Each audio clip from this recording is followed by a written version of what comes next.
Three, two, one, go. Yo, welcome to a new video. Today I'm gonna try to show you how to make a dubstep track, I think. And yeah, let's start with the basics. And for me is the drop. Cause to be honest, this is the first thing that I start with my projects. Okay? I add some sorry. Let me turn on the drums to make it like easier to you to understand. And yeah, I add some samples for this drop who sound like this.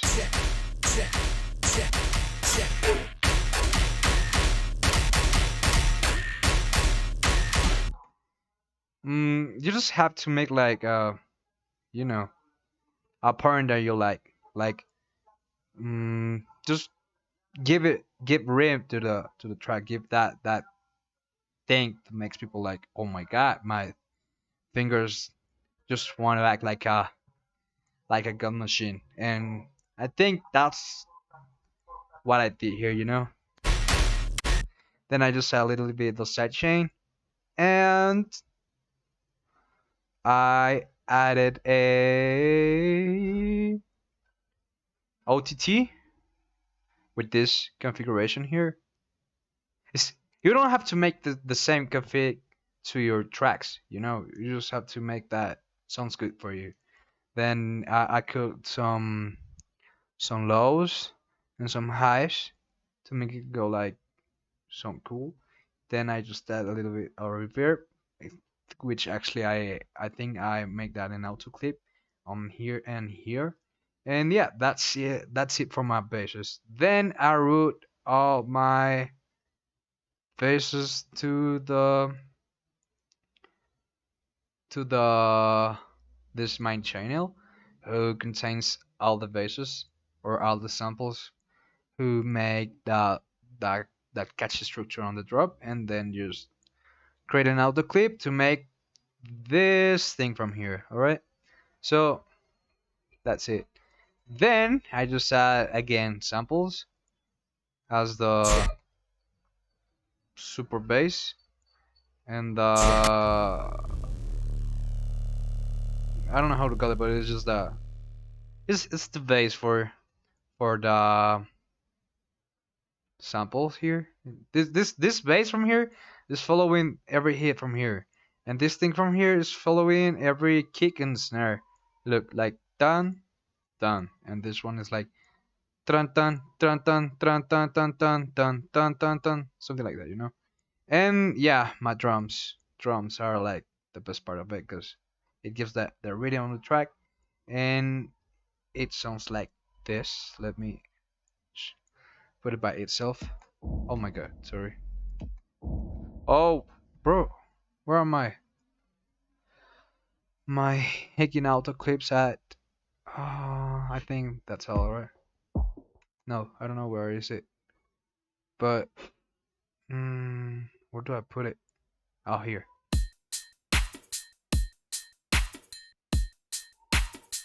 You hear that groove thing? Like da da da da da da da da da da da da da. I don't know what I did here, but yeah, sounds cool.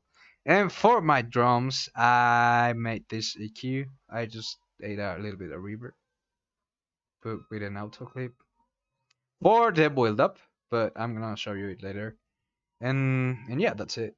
Oh yeah, I also reduced the volume to minus 2.1 decibels, and yeah, something like that. Something like that. Sorry. And when we blend together all the stuff, we have a song like this.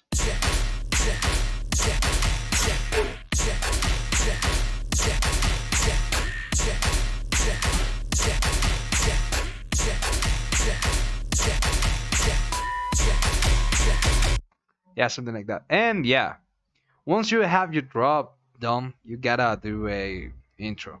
And for that thing, I did this.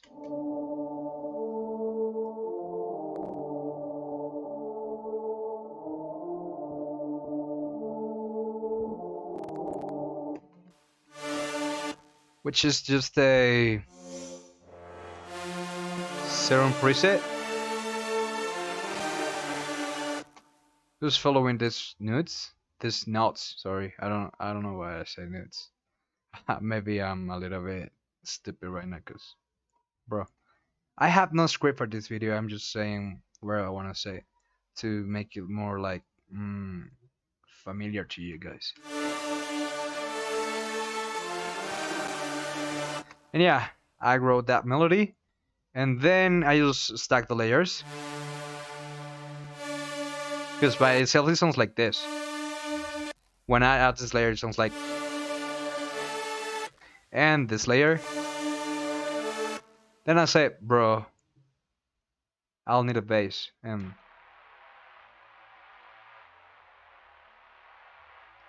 for this wrist bass, I'm using a preset from I think it was a bass house library that I found there on the internet, and I said, bro, it fits together on the ambience of the track, so why not? Then I just add this drum loop, and I pan it like to the right, and that's pretty much it. Oh, I also add this master effect rack here. Who makes this? Look into this knob, like to make it go. Oh, sorry, to make it go like. This is my producer tag, I think, because I use this effect a lot on all my tracks. Like, it makes the sound came from the water and then just like, I'm here. Something like that. Like, whoa. You hear it? And then I just blend everything together. And that's pretty much it. And yeah, this is my intro.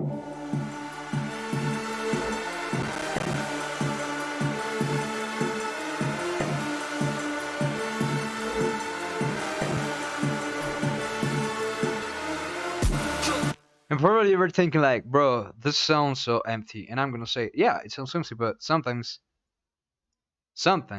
trust me, sometimes less is more. And for example, this. If I put this thing here, if I activate this thing here, this is gonna sound like repetitive, and we don't want this. So I make it by this way. And I let this blank space, because why not? And then I just add a new loop here. Take a snare, progression, and a chant like Joe, because why not? And yeah, this is my kind of break.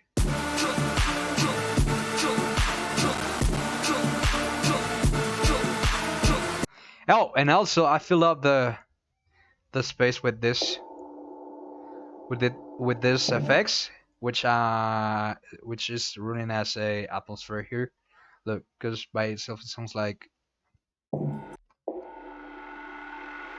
that, and without it sounds like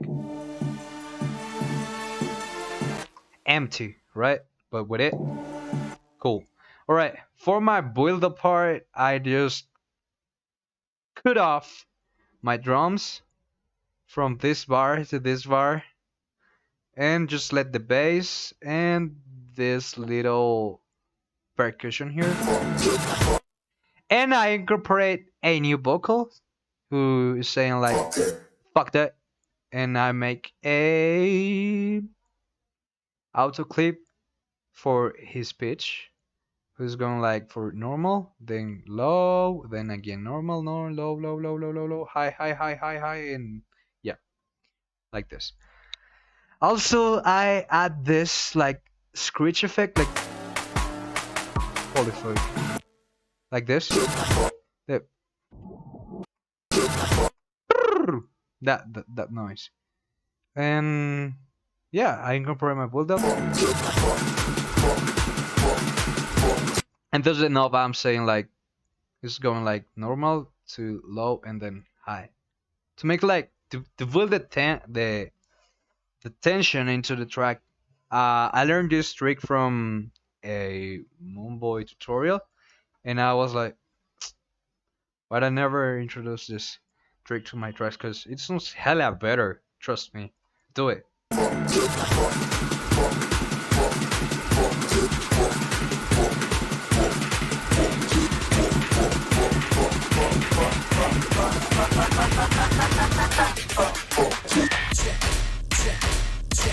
And as you see, I'm following the same scale into my intro, break, build up, and also drop, because it sounds like I can mix it together, because that's what we're looking for, this kind of tracks. Because yeah, this shit from here is pure noise, but you have to harmonize the shit with your intro and stuff. And yeah, that's pretty much it. I'm gonna shut up myself and let you hear the. Thanks for being here. I love you guys, and see you next time. Bye.